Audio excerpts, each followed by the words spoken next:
வணக்கம். உங்கள் அறிவாலயம் சேனல்.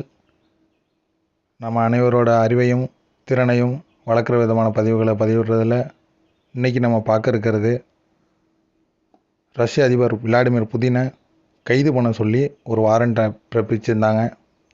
இப்போ அதை பற்றியும், அந்த வாரண்ட்டை பிறப்பித்தது யார், அவங்க யார் யாரெல்லாம் இருப்பாங்க அப்படின்னு நம்ம ஒரு அறிவார்ந்த செய்தியை தான் நம்ம பார்க்க இருக்கிறோம். நம்மளோட சேனலில் இந்த வீடியோ பதிவிடும் பொழுது இந்த வாரண்ட் பிறப்பிச்சு பார்த்திங்கன்னா 2-3 மாதம் ஆகிருந்தது. இருந்தாலும் நம்ம இது ஒரு முற்றிலும் டிஃப்ரெண்ட்டான கோணத்தில் இதை நம்ம அணுக போகிறோம். முதல்ல நம்ம விளாடிமிர் புதின் ரஷ்ய அதிபர் அவர்கள் அதிபரை கைது பண்ணணும் அப்படின்னு சொல்லிட்டு பிற நாடுகள்லாம் சொல்லியிருந்தாங்க.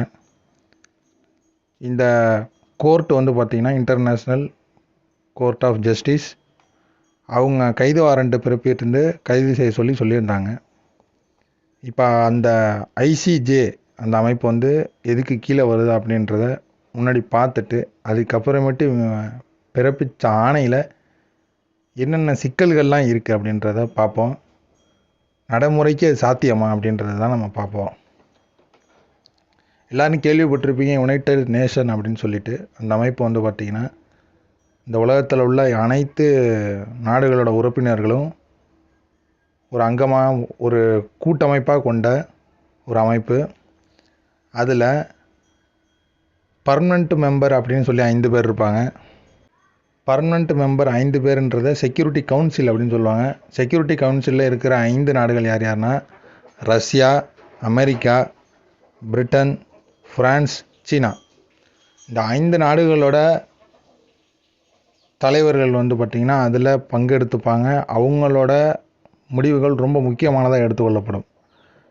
இதில் பேசக்கூடிய லாங்குவேஜ்னு எடுத்துக்கிட்டிங்கன்னா, இந்த 5 நாடுகளில் எந்தெந்த லாங்குவேஜ் பேசுகிறாங்களோ அந்த லாங்குவேஜ் எல்லாமே அந்த யுனைடெட் நேஷனுக்கோட லாங்குவேஜ். அது இல்லாமல் அடிஷ்னலாக ஸ்பானிஷ் ஒன்று சேர்த்துக்கணும்.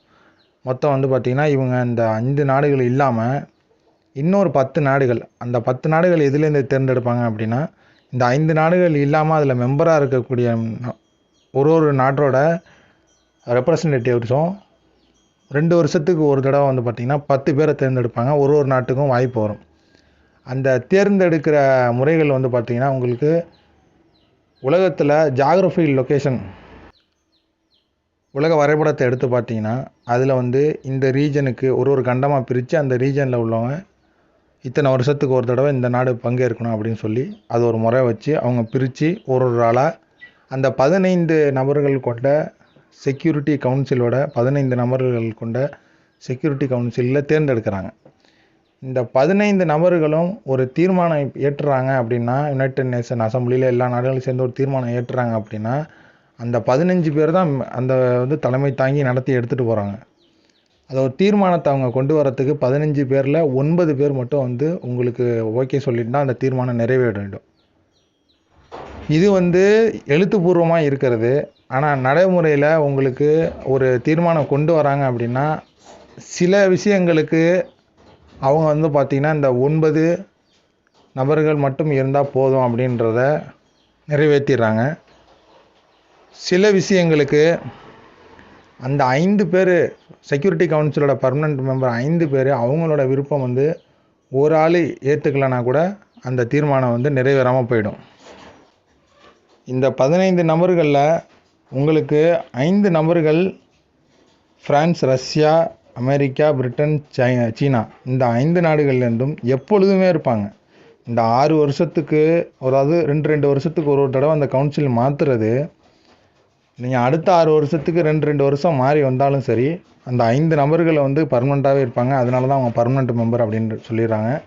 மிச்சம் இருக்கிற 10 பேர் 2 வருஷத்துக்கு ஒரு தடவை மாறி மாறி செலக்ட் பண்ணுறதுனால அவங்களுக்கு நான் பர்மனெண்ட் மெம்பர் அப்படின்னு சொல்லிடுவாங்க. இதில் என்ன இருக்குது அப்படின்னு கேட்டுக்கிட்டிங்கன்னா, இந்த யுனைடெட் நேஷன் செக்யூரிட்டி கவுன்சில் அப்படின்றதுக்கு கீழே தான் பார்த்திங்கன்னா இந்த இன்டர்நேஷ்னல் கோர்ட் ஆஃப் ஜஸ்டிஸ்ன்றது வருது. இது எங்கே இருக்குதுன்னு பார்த்திங்கன்னா நெதர்லாந்தில் இருக்குது. மொத்தம் 15, இதுலேயும் பார்த்திங்கன்னா 15 ஜட்ஜஸ் இருப்பாங்க. இந்த 15 ஜட்ஜஸ்லேயும் ஒரு ஜட்ஜஸோட அவங்களோட அந்த வேலை நாட்கள் எவ்வளோன்னு பார்த்தீங்கன்னா 9 வருடம் வந்து பார்த்திங்கன்னா அவங்களுக்கு அதில் ஜட்ஜாக இருப்பாங்க.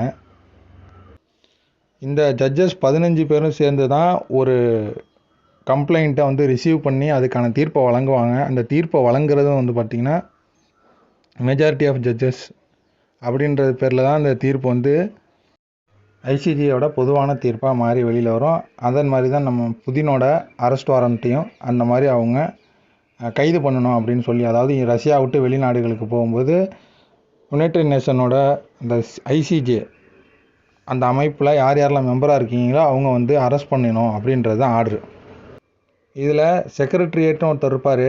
அதோட தலைமையகம் பார்த்திங்கன்னா நியூயார்க்கில் இருக்குது. அதை யார் சூஸ் பண்ணுறான்னு கேட்டிங்கன்னா அந்த நியூயார்க்கில் தான் அவங்களோட ஆஃபீஸ் இருக்குது. அவரை யாரை செலக்ட் பண்ணுவான்னு கேட்டிங்கன்னா இந்த 5 பர்மனண்ட் மெம்பரை சேர்ந்தவங்க தான் அவங்கள செலக்ட் பண்ணி நியூயார்க்கில் அந்த ஆஃபீஸில் அவங்க வந்து ஒர்க் பண்ணுவாங்க.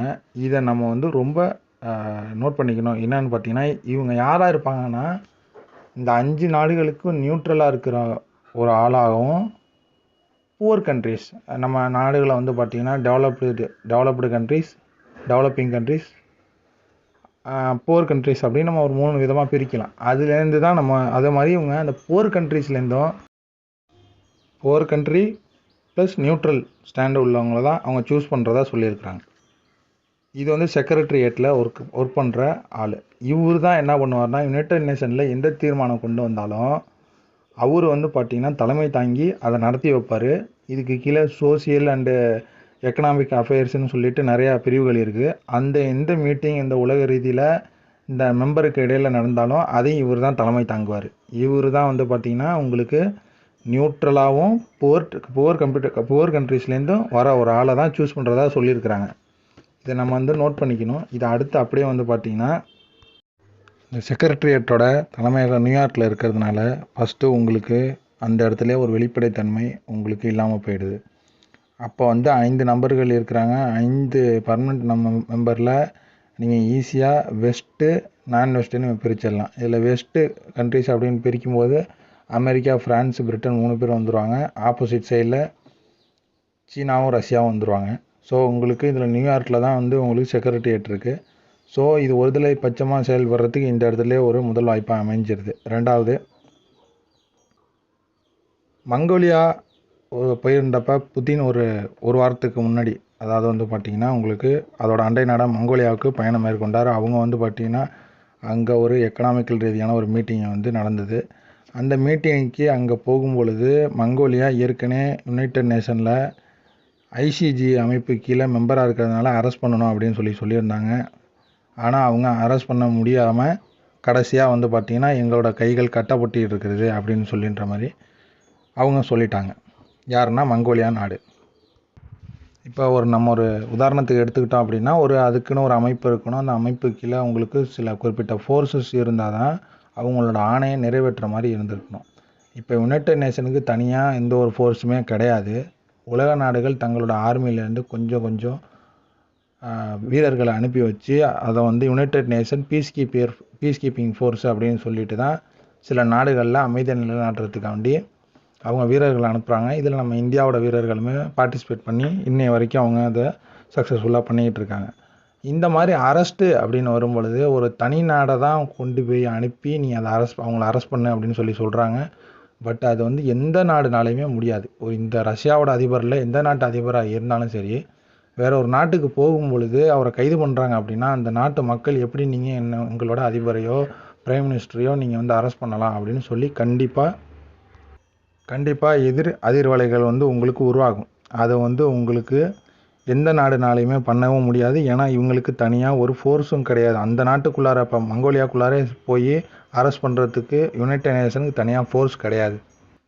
ரஷ்யா மாதிரியான ஒரு சக்தி வாய்ந்த இராணுவம் உள்ள நாட்டோட அதிபரை அரெஸ்ட் பண்ணுறதுங்கிறது அந்த நாட்டோட இராணுவம் அந்த நாட்டு மேலே போர் தொடுக்காது அப்படின்ற அஷூரன்ஸை யுனைடெட் நேஷனால் கொடுக்கவும் முடியாது. அவங்க அதை எதிர்த்து ஒன்றும் பண்ணவும் மாட்டாங்க. அடுத்தது, இந்த யுனைடெட் நேஷனுக்குன்னு தனியாக அது உருவான விதம்னு பார்த்தீங்கன்னா நாடுகளுக்கு இடையிலான அமைதியை நிலைநாட்டணும், ஃப்ரெண்ட்லி ரிலேஷன்ஷிப்பை அதிகப்படுத்தணும் அப்படின்ற காரணத்தை முன் வச்சு தான் 2ஆம் உலகப்போர் முடிஞ்சதுக்கு அப்புறம் இந்த அமைப்பை உருவாக்குனாங்க. ஆனால் இந்த அமைப்பு அமைதியை நிலைநாட்டுச்சா அப்படின்னு பார்த்தீங்கன்னா கிடையாது. அதே இன்னொரு சைடில் வந்து உங்களுக்கு இஸ்ரேல் பாலஸ்தீன் போர், இஸ்ரேல் பாலஸ்தீனில் அவங்க பண்ணுறத எதிர்த்து நிறைய தடவை கண்டனங்கள் தெரிவிச்சிருந்தாலும், இவங்க உக்ரைன் ரஷ்யா மேலே ரஷ்யாவுக்கு எதிராக எப்படி தீர்மானங்கள் கொண்டு வந்தாங்களோ அதே மாதிரி இஸ்ரேலுக்கு கொண்டு வரவே இல்லை.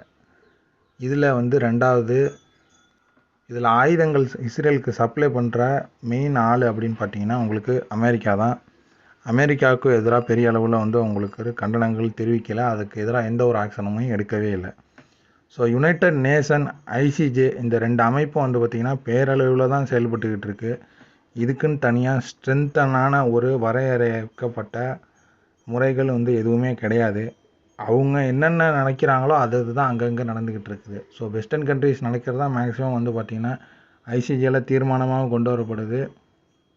அதனுடைய விளைவுகள் வந்து பார்த்திங்கன்னா உங்களுக்கு புவர் கண்ட்ரிஸ், டெவலப்பிங் கண்ட்ரிஸ் இந்த 2 கண்ட்ரிஸுக்கும் ஃபேவராகவும் இருந்துச்சுன்னா தான் அந்த யுனைடெட் நேஷனோட அமைப்புன்றது உருவாக்கப்பட்டதுக்கு ஒரு அர்த்தங்கிறது இருக்கும்.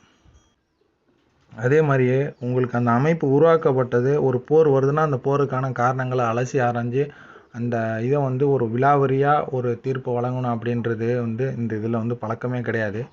இதை நான் எதை வச்சு சொல்கிறேன் அப்படின்னா, உக்ரைன் நாட்டோவில் ஜாயின் பண்ணக்கூடாது அப்படிங்கிறதுக்காண்டி தான் ரஷ்யா அவங்க மேலே போர் தொடுத்தாங்க. அந்த மாதிரி உங்களுக்கு நடக்கும்போது அதை பற்றினா அவங்க பாயிண்ட் அவுட் பண்ணி பேசுகிறதோ வந்து பார்த்திங்கன்னா அந்த மாதிரி எதுவுமே பேசவே கிடையாது. யுனைடெட் நேஷன் அந்த மாதிரி பேசவே கிடையாது. அவங்க வெஸ்டர்ன் கண்ட்ரிஸோட என்ன தாட் இருக்குதோ அந்த தாட்டை தான் அவங்க வெளிப்படுத்துகிறாங்க.